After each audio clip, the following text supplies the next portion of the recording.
Hello everyone, you're on the GeekBox YouTube channel. Today you will find out how to connect Nest Thermostat to phone. Let's go. Open App Store or Play Store.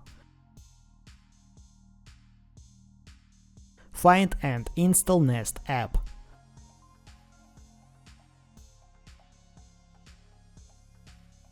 Open Nest app.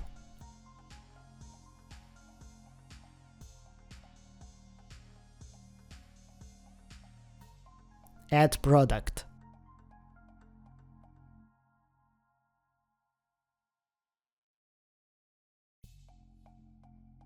Choose your thermostat.